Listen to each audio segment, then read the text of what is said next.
Salam alaikum, bismillahirrahmanirrahim. On va poursuivre la correction de la série proposée au deuxième année Sciences Maths sur la page EasyMath sur Facebook que vous pouvez consulter. Vous pouvez consulter les exercices qui sont là. Alors, on passe à l'exercice 4. Première question, on demande d'établir l'égalité. On va dire premièrement petit a. Il faut montrer que quel que soit x proportionnel à r, cos 3x égale 2 fois cos 2x moins 1 facteur de cos x. Alors, je prends un x proportionnel à r, soit x proportionnel à r.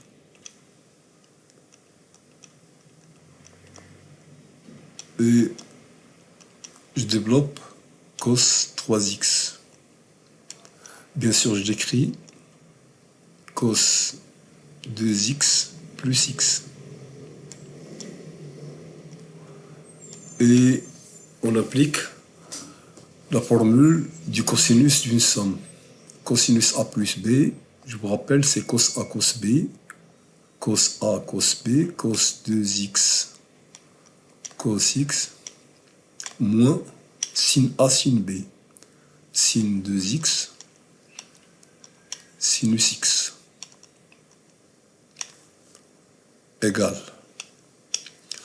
Alors, cos 3x, je dois l'avoir en fonction de cos 2x et cos x. D'accord? En fonction de cos 2x et cos x.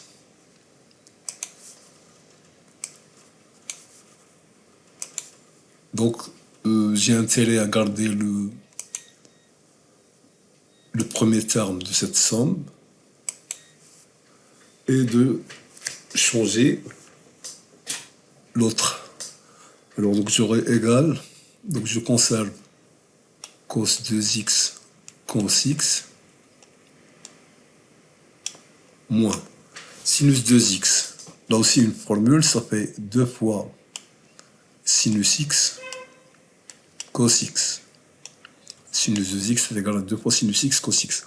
Mais fois sinus x qui est là, donc j'aurai ici sinus carré x égale cos 2x fois cos x moins 2 fois, et sinus carré x, je peux l'avoir en fonction de cosinus 2x. Alors on a formule moins 2 facteur de sinus carré x, c'est 1 moins cos 2x sur 2 fois cos x. Alors la formule est facile à établir. Il faut connaître que cosinus 2x, c'est 1 moins 2 fois sinus carré x. Et de là, on introduit, on obtient sinus carré x en fonction de cos 2x. On obtient ça. Donc, égal cos 2x cos x. Là, je simplifie par 2, ici, et je multiplie par cos. Donc, je vais avoir moins cos x plus cos 2x cos x. D'accord? Qui est égal, donc là, j'ai 2 fois la même chose, ici et là. Donc, ça fait 2 fois cos 2x cos x. Il me reste moins cos x. Et vous voyez bien que si je factorise par cos x, j'aurai l'égalité demandée. Donc j'aurai 2 cos 2x moins 1. Je factorise par cos x fois cos x. Voilà, donc pour la première question. Donc là c'est facile, c'est des calculs. Il suffit de connaître les formules. Bon, les formules utilisées ici, je vous les rappelle. Cosinus a plus b, cos a cos b moins sin a sin b. Sinus carré a, ou le sinus carré x, c'est 2 fois sinus x cos x. Non, c'est plutôt là. Sinus 2x, c'est 2 fois sinus x cos x. Ici, j'ai un carré parce que j'ai multiplié par sinus x. Et après, sinus carré x, qui est là, c'est 1 moins cos 2x sur 2. Le reste, on l'a développé puis factorisé. Donc, je passe à la question petit b. Il faut montrer que, quel que soit l'entier naturel n, quel que soit le réel θ compris entre moins pi sur 3 et pi sur 3, on a 2 cosinus θ sur 3 puissance n moins 1 strictement supérieur à 0. Donc on va prendre un n appartenant à grand N, soit petit n appartenant à grand N. Et soit θ appartenant à moins pi sur 3, pi sur 3. Alors, il faut montrer que 2 cosinus θ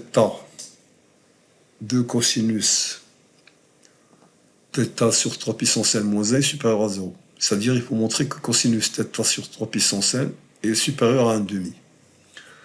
Alors on va voir quand est-ce que, en général, cosinus x est strictement supérieur à 1,5. Pour cela, il suffit de revenir, de faire un petit dessin, le cercle trigonométrique.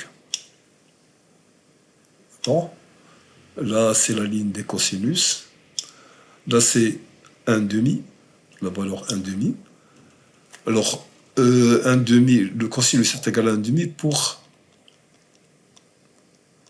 x égale pi sur 3 plus 2kpi et moins pi sur 3 plus 2kpi.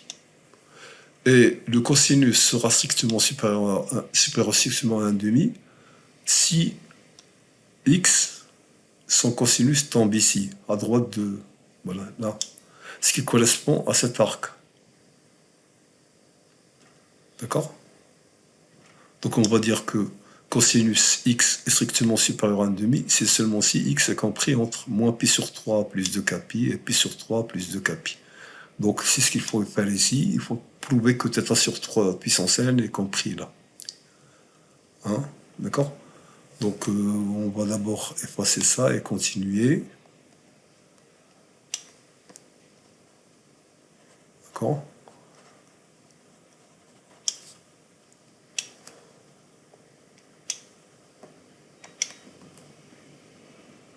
Alors, donc on a dit, on a moins pi sur 3.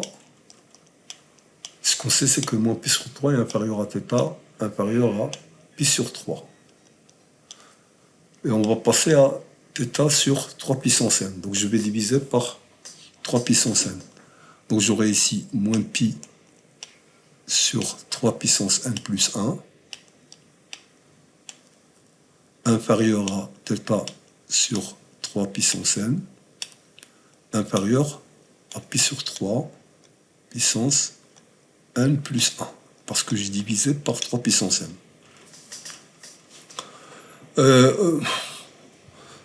On a n qui appartient à grand N, d'accord? Donc on a 3 puissance n plus 1, il est supérieur ou égal à 3. N, d'accord? N prend des valeurs antinaturelles, donc j'aurai ici 3 puissance n plus 1 plus grand que 3 puissance 1, c'est-à-dire plus grand que 3. Et si j'inverse, et je multiplie par pi, j'aurai donc, j'inverse et je multiplie par pi, j'aurai pi sur 3 puissance n plus 1, inférieur ou égal à pi sur 3. Et si je multiplie par moins 1, je vais avoir moins pi sur 3, inférieur ou égal à moins pi sur 3 puissance n plus 1. D'où, alors, mon θ sur 3 puissance n, il est inférieur strictement à pi sur 3 puissance n plus 1, qui est lui-même inférieur ou égal à pi sur 3. Donc j'aurai ici inférieur strictement à pi sur 3. Et là, j'aurai supérieur strictement à moins pi sur 3. Et d'après ce qu'on a vu tout à l'heure sur le cercle trigonométrique, donc j'en déduis, donc, cosinus θ sur 3 puissance n est strictement supérieur à 1,5. D'où, je multiplie par 2 cosinus θ sur 3 puissance n moins 1 est strictement supérieur à 0. Donc voilà pour la question 1b. On passe à la question 2. Question 2.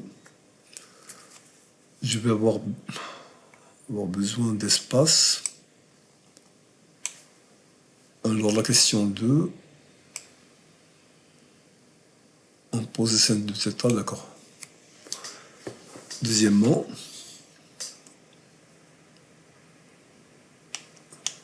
alors Sn de θ, c'est sigma de i égale à 1 jusqu'à n, ln 2 fois cosinus θ sur 3 puissance i moins 1. D'accord? Et on demande de montrer petit a, il faut montrer que Sn de θ égale à tout ça, ln de cosinus θ sur 2 moins ln de cosinus, etc. Donc il faudra simplifier cette écriture, arranger tout ça. Alors, première constatation, c'est que là, devant le ln, j'ai 2 cosinus θ sur 3 puissance i moins 1. Ce qui ressemble au résultat, à la partie de l'égalité obtenue au premier A. Question 1A. Alors, question 1A, on a montré que cosinus 3x, c'est 2 fois cosinus 2x moins 1 fois cos x. Et là, j'ai 2 fois cosinus quelque chose moins 1. Donc, c'est la même qu'ici. Et 2 cosinus 2x moins 1, c'est cos 3x sur cos x. D'accord? Donc, on va appliquer cette formule. Alors, petit a, on va dire. Alors, pour tout x,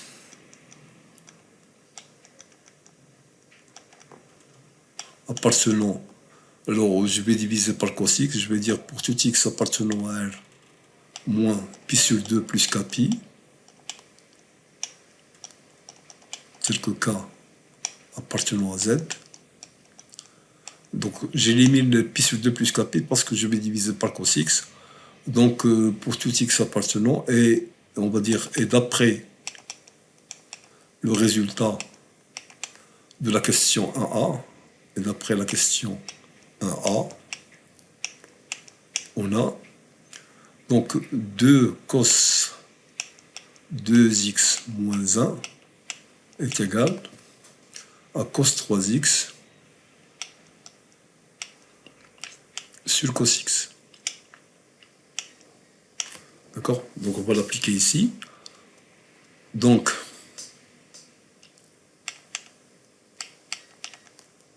deux cosinus θ sur 3 puissance i moins 1. Donc il me faut le 2x ici, donc je vais multiplier par 2 divisé par 2 à l'intérieur de ici. Donc je vais avoir 2 fois cosinus, 2 fois θ sur 2 fois 3 puissance i moins 1. D'accord? Et là, je peux appliquer la formule. Ce qui joue le rôle de x, ici, c'est θ sur 2 fois 3 puissance i. D'accord? Donc ça va me faire égal cosinus 3 fois 3x. X, c'est θ sur 2 fois 3 puissance i. Sur cos x, c'est-à-dire cosinus θ sur 2 fois 3 puissance i.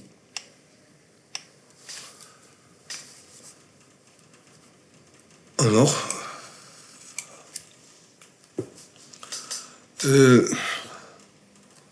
au numérateur de la fraction, d'accord, je peux simplifier par 3. Donc j'aurai cosinus θ sur 2 fois 3 puissance i moins 1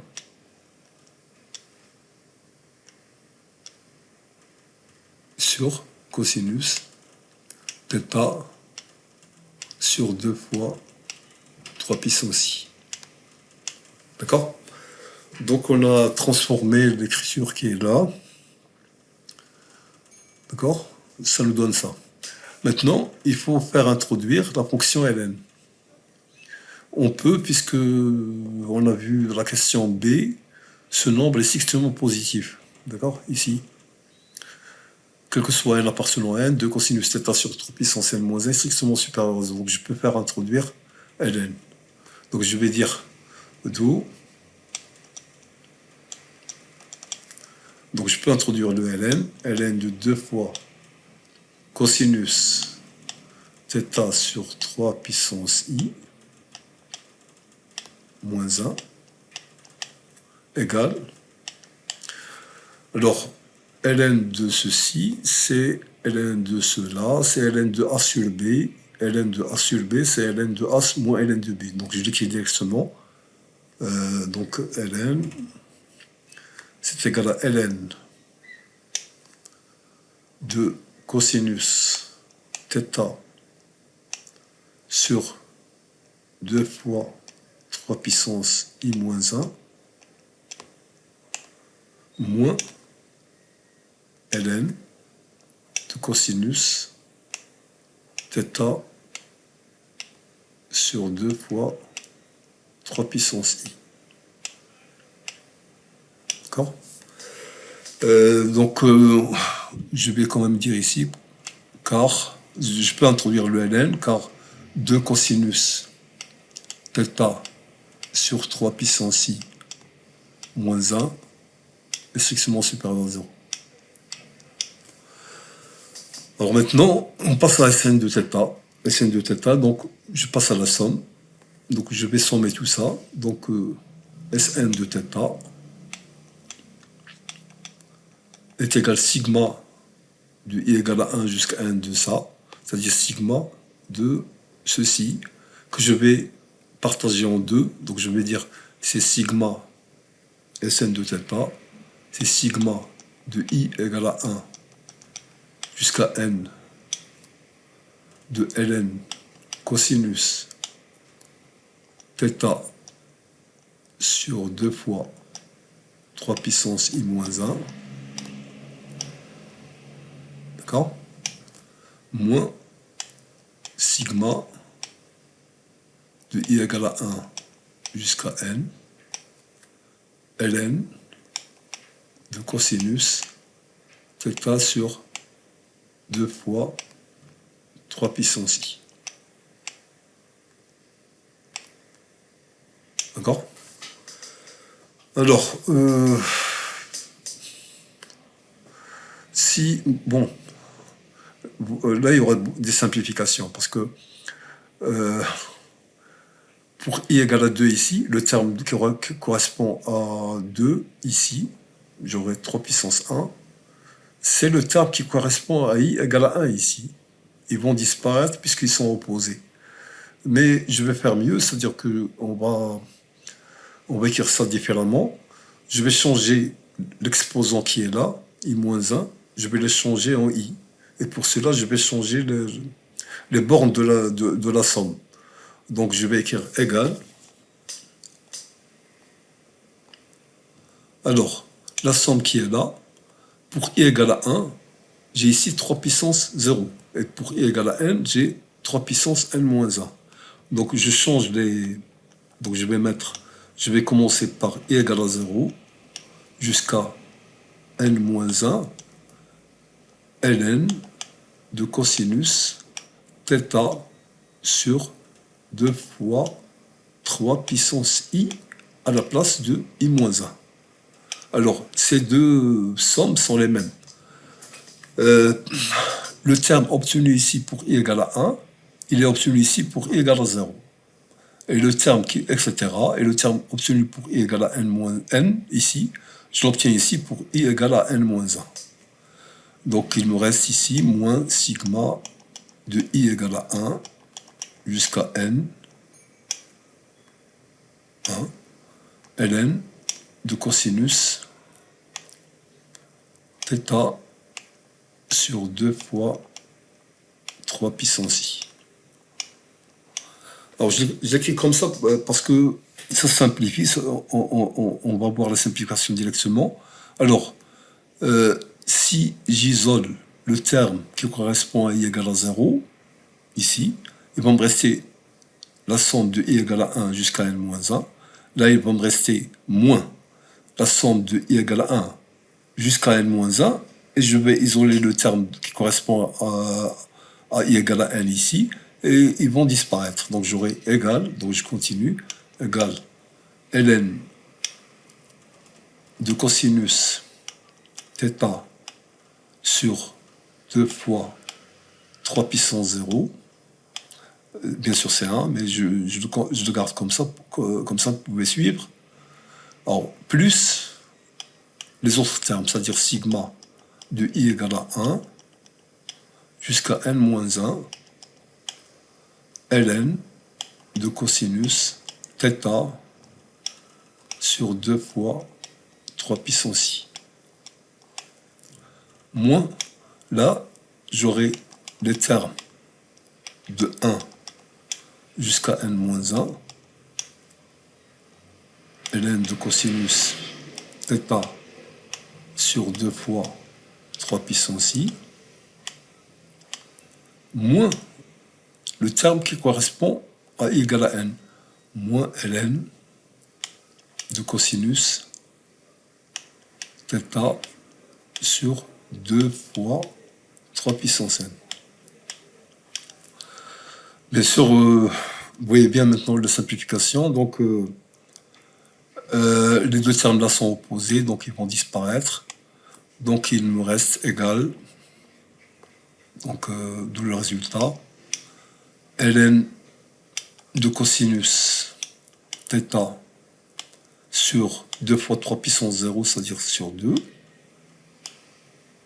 moins ln de cosinus θ sur 2 fois 3 puissance n. Ce qu'il fallait établir. On passe à la question suivante, mais il me faut de l'espace, donc je vais effacer les deux premières questions. Alors, je passe à la question 2b.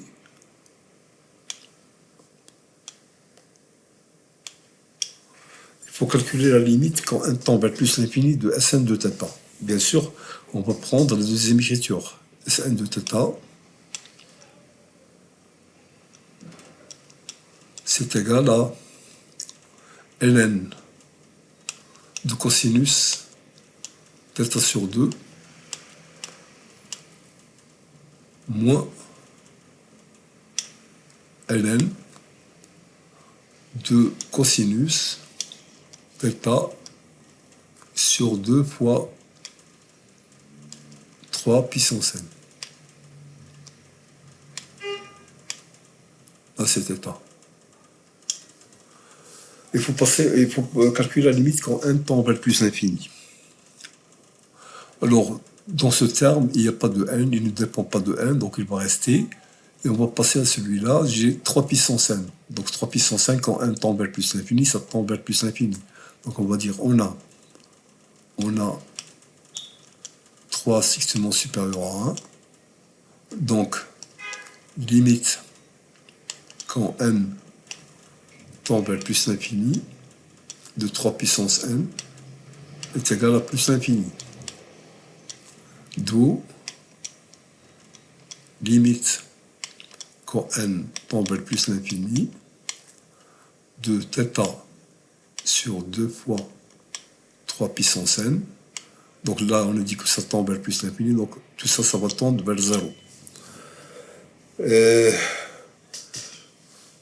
Après, on a un cosinus, et comme la fonction cosinus est continue en 0, donc je dirais, et comme